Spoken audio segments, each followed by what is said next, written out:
Tokyo Olympic में भारतीय मर्द हॉकी टीम ने रकम की तारीख। किसी ओलंपिक में 41 साल बाद जीता मेडल।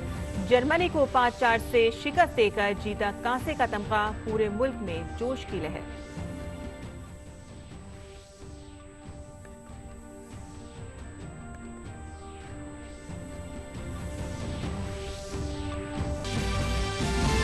कुश्ती में रवि दहिया का गोल्डन और दीपक पुनिया का कांसे के तमगे के लिए मुकाबला आज। विनेश फोगाट ने 53 किलोग्राम जुमरे के क्वार्टर फाइनल में बनाई जगह।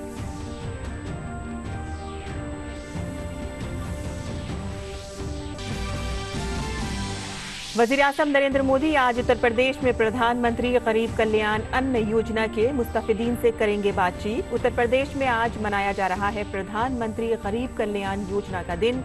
रियासत के तकरीबन 15 करोड़ मुस्तफिदीन को इस योजना के तहत मिल रहा है मुफ्त राशन।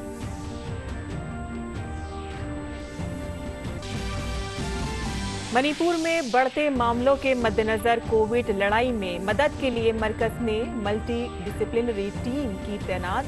मरकज ने सभी रियासतों को खत लीक कराने वाले त्योहारों के मद्देनजर भीड़ को कंट्रोल करने को कहा। पूरे मुल्क में टीका कवरेज 50 करोड़ के करीब।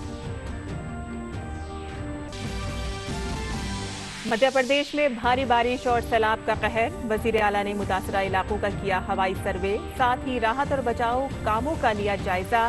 सैलाब मुतासरीन को हर मुमकिन मदद की कराई यकीन दहानी।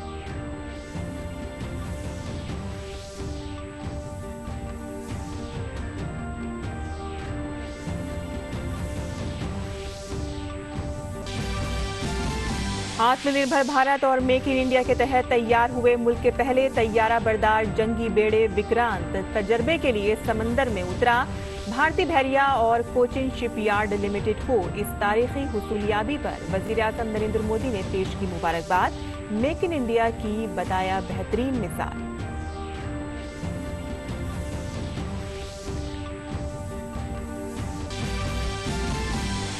सरहदी सड़क तंजीम ने मशरकी लद्दाख में दुनिया के सबसे ऊंचे मकाम पर तामीर की गाड़ी चलाने वाली लायक सड़क।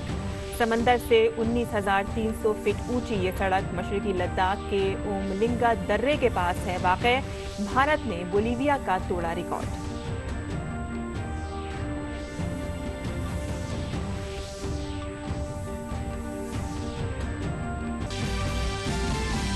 और जम्मू कश्मीर से आर्टिकल 370 हटाए जाने के 2 साल हुए मुकम्मल। 5 अगस्त 2019 को आज ही के दिन मरकज इस आर्टिकल को मंसूख करने की लाया था तजवीज।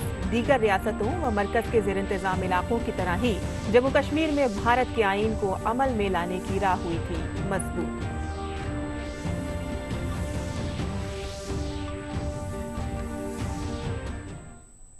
आदाब नाज़रीन, खबरनामे में आपका इस्तकबाल है। मैं हूं साइमा खान। अब खबर तफसील से और बुलेटिन की शुरुआत करते हैं एक बड़ी खबर के साथ, जहां भारतीय मर्द हॉकी टीम ने टोक्यो ओलंपिक में कांसे का तमगा जीतकर तारीख रकम कर दी है। ये पहला मौका है कि जब किसी भारतीय हॉकी टीम ने 41 साल बाद तमगा जीता है। भारत ने जर्मनी को शिकस्त देकर भारतीयों को बड़ी खुशी दी है। भारत ने ओलंपिक में हॉकी मुकाबले में 1980 के बाद तमगा जीता है। ओलंपिक में भारत ने जर्मनी को 5 मरतबा शिकस्त दी है। भारतीय टीम ने शानदार खेल का मुजाहिरा करते हुए ये मुकाबला अपने नाम किया। भारत की जीत में हरमनप्रीत रुपिंदर पाल सिंह का अहम किरदार रहा और इस जीत से पूरे मुल्क में खुशी का माहौल है। अहले वतन जीत का जश्न मना रहे हैं। और भारतीय हॉकी टीम के ओलंपिक में कांसे का तमगा जीतने पर वजीर-ए-आज़म नरेंद्र मोदी ने मुबारकबाद पेश की है। वजीर-ए-आज़म ने ट्वीट किया कि तारीख एक ऐसा दिन जो हर भारतीय के जहन में नक्श हो गया है। कांसे का तमगा जीतने पर हमारी मर्द हॉकी टीम को मुबारकबाद। इस कामयाबी के साथ उन्होंने पूरी कौम, खास तौर से हमारे नौजवानों के ख्वाब को पूरा किया। भारत को अपनी हॉकी टीम पर नाज है।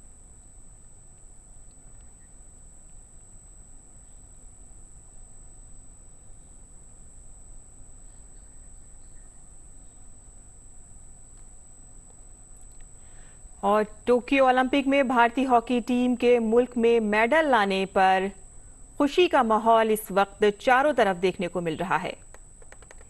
ये तस्वीरें हम आपको दिखा रहे हैं, जहां लोग जश्न मनाते हुए नजर आ रहे हैं। खास तौर पे जो हॉकी के जो खिलाड़ी हैं उनके घरों में भी खुशी का माहौल है। उनके अहले खाना, उनके रिश्तेदार खुशियां मना रहे हैं, एक दूसरे से गले मिल रहे हैं। उनकी खुशी का कोई ठिकाना नहीं है। आखिर 41 साल बाद हॉकी टीम ने एक बार फिर से मेडल पर कब्जा किया है। ये आप अलग अलग तरह के रद्द-ए-अमल देख रहे हैं, खुशी के रद्द-ए-अमल देख रहे हैं अपनी स्क्रीन पर, जहां मनप्रीत की मां, उनके घर का एक तस्वीर हम आपको दिखा रहे हैं जिसमें उनके सारे घर वाले नाच रहे हैं, झूम रहे हैं खुशी में। गुरचंद सिंह की फैमिली की तस्वीर आप ये देख रहे हैं। साथ ही साथ आप ये भी देख रहे हैं कि एक काफी कम उम्र की जो लड़कियां हैं, हॉकी प्लेयर्स हैं, वो भी काफी खुश हैं। ये अलग अलग तस्वीरें आप देख रहे हैं, हॉकी प्लेयर्स के घरों की हैं ये। वाराणसी से आप तस्वीरें देख रहे हैं।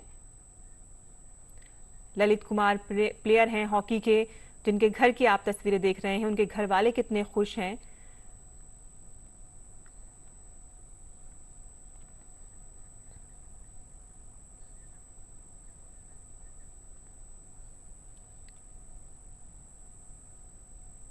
और नाज़रीन, टोक्यो ओलंपिक में भारत की जीत पर पूरा मुल्क जश्न मना रहा है। लोग बहुत ही खुश हैं और आइए सुनते हैं ऐसे ही कुछ बयानात।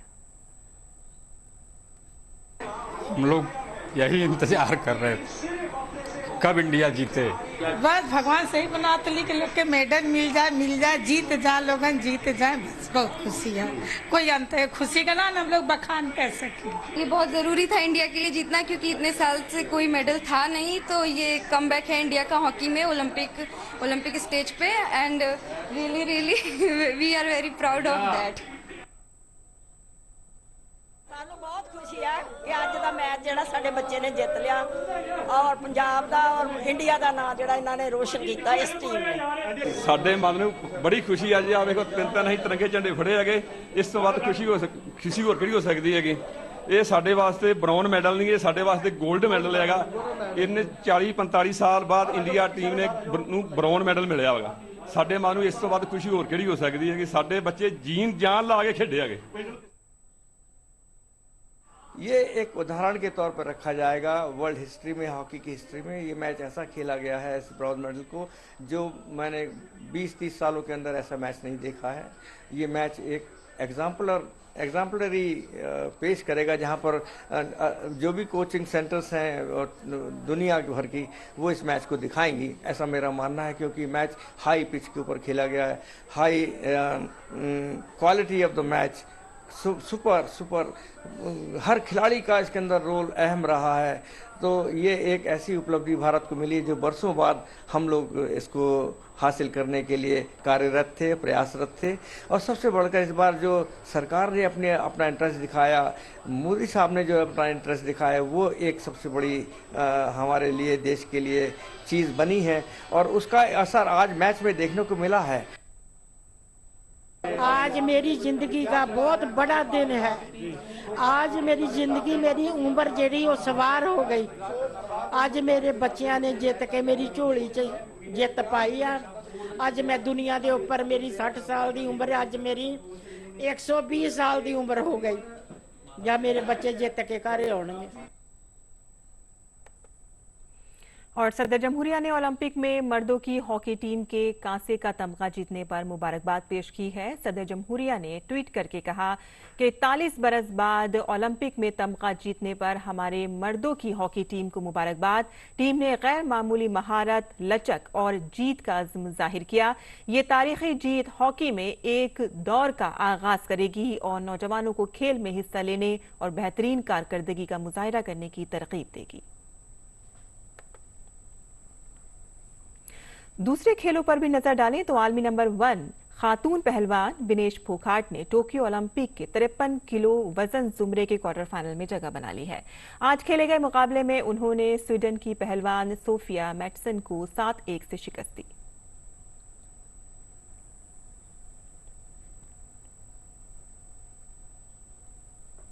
और टोक्यो ओलंपिक 2020 में कुश्ती मुकाबले में भारत का पहला तमगा यकीनी बनाने वाले रवि दहिया आज शाम 57 किलोग्राम जुमरे में फाइनल मुकाबले के लिए रिंग पर उतरेंगे। फाइनल में रवि का मुकाबला रूस के जावोर योगोफेव से होगा। जावोर 2 मर्तबा के आलमी चैंपियन हैं। ऐसे में रवि के लिए फाइनल का चैलेंज आसान नहीं होगा। रवि के फाइनल तक के सफर पर गौर करें तो इस पहलवान ने अपने पहले मुकाबले में कोलंबिया के पहलवान को शिकस्त दी, जबकि क्वार्टर फाइनल में बुल्गारिया के पहलवान को चित किया। तो वहीं सेमीफाइनल मुकाबले में रवि ने शानदार कारकर्दगी का मुजाहिरा करते हुए पिन फॉल के जरिए कजाकिस्तान के पहलवान को मात दी।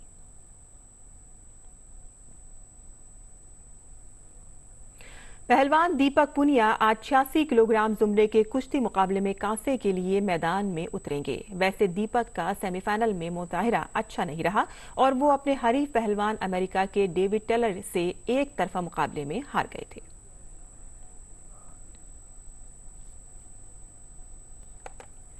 मजीद खबरों की जानिब रुख करते हैं, जहां वजीर आजम नरेंद्र मोदी आज दिन में 1 बजे वीडियो कॉन्फ्रेंसिंग के जरिए उत्तर प्रदेश में प्रधानमंत्री गरीब कल्याण अन्न योजना से मुस्तफीद होने वालों के साथ गुफ्तगू करेंगे।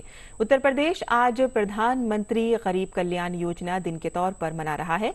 रियासत में बड़े पैमाने पर बेदारी के प्रोग्राम शुरू किए जाएंगे ताकि कोई भी मुस्तहिक स्कीम के फायदे से महरूम न रह जाए। रियासत के लगभग 15 करोड़ अफराद को प्रधानमंत्री गरीब कल्याण अन्न योजना के तवस्सुस से मुफ्त राशन मिल रहा है। तकरीबन 80,000 दुकानों से ये अनाज फराहम किया जा रहा है। इस मौके पर उत्तर प्रदेश के वजीर आला योगी आदित्यनाथ भी मौजूद होंगे।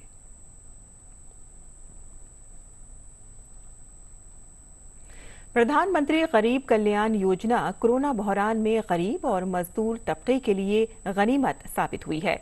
इस योजना के तहत राशन कार्ड पर 3 किलोग्राम गेहूं और 2 किलोग्राम चावल फी यूनिट मुफ्त तकसीम किया जा रहा है, जिससे गरीब और मजदूरों को कोरोना बहरान में खासी राहत मिली है। यूपी के आगरा से जमीनी हकीकत के लिए देखिए हमारी ये रिपोर्ट। सरकारी राशन की दुकानों पर ये लाइन है प्रधानमंत्री गरीब कल्याण अन्न योजना के लिए। कोरोना बहरान में लॉकडाउन के दौरान मरकजी सरकार के जरिए शुरू की गई प्रधानमंत्री गरीब कल्याण अन्न योजना गरीब और मजदूर तबकों के लिए गनीमत साबित हो रही है।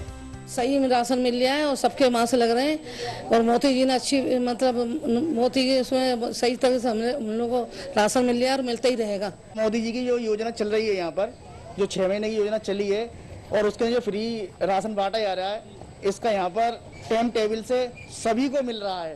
पूरी टाइम टेबल से सबको मिल रहा है राशन और अपने वक्त से जिस जो वक्त दिया जाता है उस वक्त पर सबको बराबर से राशन दिया जा रहा है। आगरा में प्रधानमंत्री गरीब कल्याण अन्न योजना के तहत राशन कार्ड पर 3 किलोग्राम गेहूं और 2 किलोग्राम चावल फी यूनिट मुफ्त तकसीम राशन की दुकानों से किया जा रहा है। मुस्तफिदीन का कहना है कि वज़ीर आज़म नरेंद्र मोदी के जरिए शुरू की गई प्रधानमंत्री गरीब कल्याण अन्न योजना ने गरीब और मजदूरों को भूख से बचाने का काम किया है। प्रधानमंत्री जी ने अन्न कल्याण योजना जो शुरू की है वो उससे हमें बहुत फायदा हो रहा है। महीने महीने हमें राशन मुफ्त में मिल रहा है।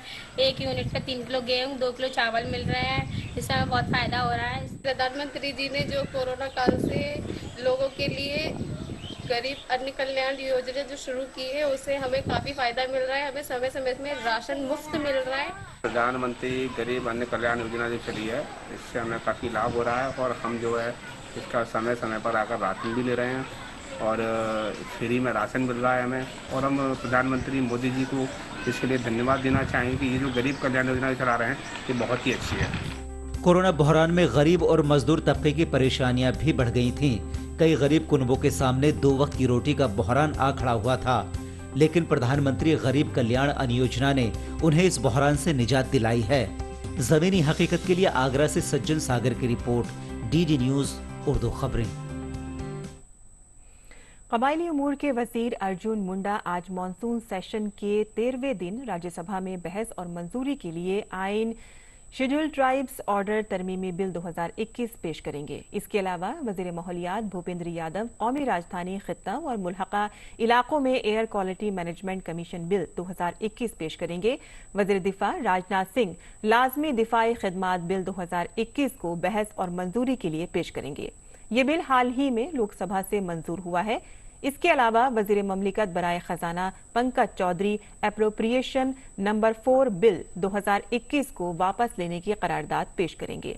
वजीर खजाना Nirmala Sitharaman general insurance business nationalisation तरमीमी बिल 2021 बहस और मंजूरी के लिए पेश करेंगी। ये बिल इसी इजलास में लोकसभा में मंजूर हुआ है। इसके अलावा वजीर खजाना Nirmala Sitharaman tribunal reform bill 2021 पेश करेंगी।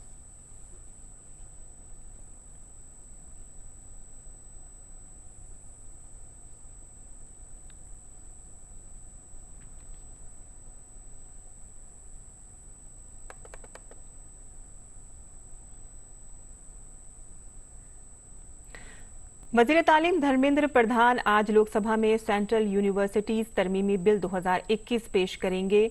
इसके साथ ही लोकसभा में ज़ाब्ता 193 के तहत मुल्क में कोरोना की सूरत हाल पर बहस होनी है।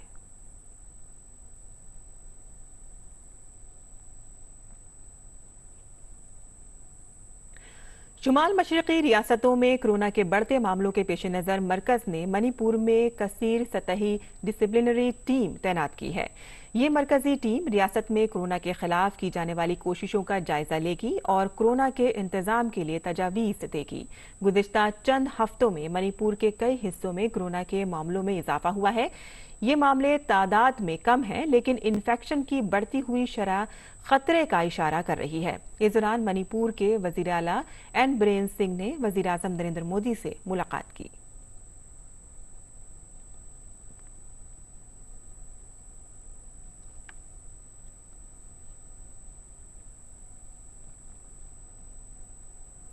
वहीं दूसरी जानिब मुल्क भर में कोरोना वैक्सीन लगाने की मुहिम तेजी के साथ जारी है। वैक्सीन लगाने की कौमी मुहिम के तहत अब तक 48 करोड़ 89 लाख से जायद वैक्सीन की खुराकें दी जा चुकी हैं। वजारत सेहत के मुताबिक कल शाम 7 बजे तक 33,50,612 अफराद को वैक्सीन लगाई गई। वहीं 18 से 44 बरस की उम्र के जुमरे के 18,36,000 से जायद अफराद ने कल कोविड-19 वैक्सीन की पहली खुराक ली।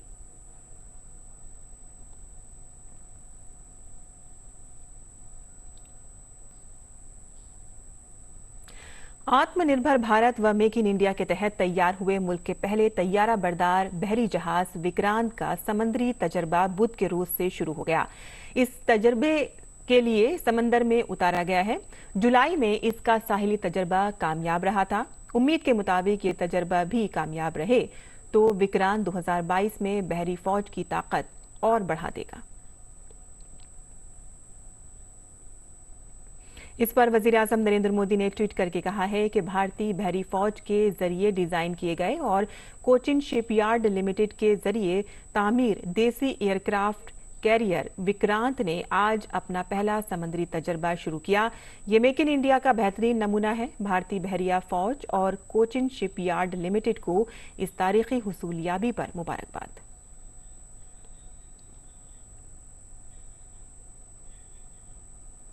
जम्मू कश्मीर से दफा 370 को खत्म करने की आज दूसरी सालगिरह है। आज ही के दिन यानी कि 5 अगस्त 2019 को जम्मू कश्मीर को खुसूसी रियासत का दर्जा देने वाली दफा 370 को गैर मौसर करार दिया गया था।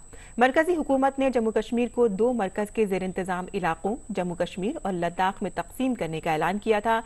आज इस तारीखी कदम के 2 साल मुकम्मल हो रहे हैं। इस मुद्दत में जम्मू कश्मीर से मुतालिक कई इल्तजामात को भी तब्दील किया गया है। जम्मू कश्मीर में मकामी बाशिंदा बनने के ज़ाब्ते में तब्दीली करते हुए दूसरी रियासतों के ऐसे मर्दों और ख़वातीन को वहां का बाशिंदा करार देने का ज़ाब्ता बनाया गया है जिन्होंने जम्मू कश्मीर की लड़की या लड़के से शादी की हो। इसके अलावा मरकजी हुकूमत ने वादी से बाहर के अफराद को कश्मीर में गैर ज़रई ज़मीन खरीदने की इजाज़त दी है। इसके अलावा जम्मू कश्मीर असेंबली हल्के की हदबंदी भी होने जा रही है। इस सिलसिले में हदबंदी कमीशन की कार्रवाई जारी है। हिमालय के पहाड़ी इलाके लद्दाख के लोगों को यूटी बनने का बरसों से इंतजार था। लेह और करगिल आमतौर से महीनों मुल्क के दूसरे हिस्सों से कटे होते थे, लेकिन आज रोड कनेक्टिविटी के साथ साथ बुनियादी सहूलियात ने सयाहत के शोबे को एक नई पहचान दी है। अब नए यूटी बनने के बाद इनके मसाइल का हल अपने इलाके में मिल रहा है।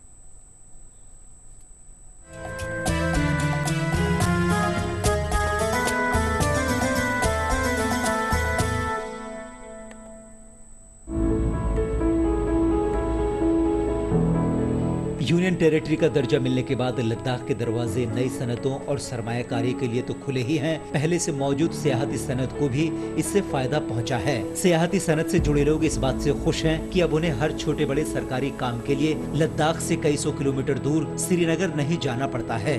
पहले क्या रहता था, जैसे यहाँ पे रूट्स बंद हो जाते थे, विंटर्स में नवंबर से रूट बंद होता था, कोई भी एडमिनिस्ट्रेशन काम से होते थे, वो काफ़ी डिले रहते थे। तो अभी यूटी की वजह से ये तो काफ़ी बेनिफिट है फॉर लोकल, जो यहाँ की लोकल पॉपुलेशन है, और जो भी एडमिनिस्ट्रेशन के वर्क्स रहते हैं वो इजीली एंड स्मूथली वो वर्क कर रहे हैं। और बात रही डेवलपमेंट की, डेवलपमेंट भी काफ़ी अच्छे तरीके से हो रही है।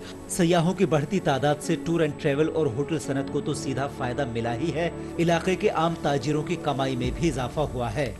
लद्दाख में जब से यूटी बना तब से टूरिस्ट का आना बहुत अच्छा हुआ है, क्योंकि ये एक हिंदुस्तान में एक वाहिद जगह है जो दूसरी जगह से बिल्कुल अलग थलग है लोगों की, और जो नेचुरल जो व्यू है वो बहुत अच्छा है। बहुत तब्दीली आया है। पहले हमें छोटे से काम के लिए श्रीनगर जाना पड़ता था, हमारे मुलाजिमों के लिए हर किसी को परमिशन का कोई केस हो या कोई तब्दीली का हो, कुछ भी हो, हमें श्रीनगर जाना पड़ता। अब हमें यहाँ यूनियन टेरिटरी मिला है, उससे हमें काफ़ी फ़ायदा मिला और काफ़ी डेवलपमेंट भी अच्छा हो रहा है और पहले से बहुत ही इम्प्रूव हो गया है, क्योंकि टूरिज़्म में भी फ़र्क आया है और कारोबार में भी अच्छा फ़र्क आया है। अब यूनियन टेरिटरी मिलने से हमें डायरेक्ट वहाँ से जो फंड्स आते हैं, हमारे कौंसल को फंड आता है। यहाँ गवर्नर पहले नहीं था, अभी गवर्नर आए हैं, तो इस वजह से एलजी है, यहाँ डिविजनल कमिश्नर है, सब कुछ होने से यहाँ बहुत अच्छी तरह से हमें बहुत फ़ायदा मिला है। लद्दाख इंतजामिया का फोकस टूरिज्म सनत में रोजगार के मौके को बढ़ाने पर भी है। मुकामी नौजवान खास तौर पर देही इलाकों में रहने वालों को होम स्टे बनाने और चलाने के लिए खास ट्रेनिंग प्रोग्राम शुरू किए गए और देही इलाकों तक टूरिज्म को तौसीद देने पर काम शुरू हो चुका है। यूनियन टेरिटरी बनने का बड़ा फायदा लद्दाख में टूरिज्म इंडस्ट्री और इससे जुड़े उद्योगों को पहुंचा है। अब सरकार की योजना लद्दाख के दूर दराज के उन पर्यटन केंद्रों को विकसित करने पर है जो जम्मू और कश्मीर का हिस्सा रहते हुए अब तक पर्यटन के नक्शे से गायब रहते थे। कैमरामैन मोहित जोशी के साथ विकास सारथी, डीडी न्यूज, लेह।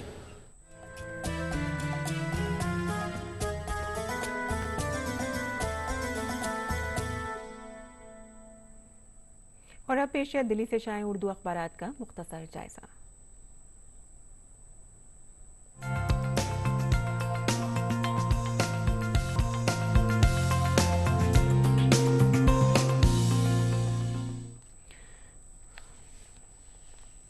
दिल्ली से शाये उर्दू के अखबारात में सबसे पहले नजर डाल लेते हैं रोजनामा राष्ट्रीय सहारा की सुर्खियों पर, जिसकी सफ़े अव्वल की दो अहम सुर्खियां हैं। शुमाली हिंद की कई रियासतों में बारिश का कहर, बिहार के 19 अजला में अलर्ट, मध्य प्रदेश में सैलाब के सबब 5 पुलों को नुकसान, कई इलाकों के रास्ते मुनक़ता हो गए हैं और उत्तर प्रदेश के 9 अजला में भी सैलाब आ गया है। इसके अलावा दूसरी इसमें सुर्खी है बिहार में कल से खुलेंगे स्कूल। बिहार में कोरोना के मामलों में तेजी से गिरावट देखने को मिल रही है, इसीलिए यहाँ पर स्कूल खोलने का फैसला किया गया है।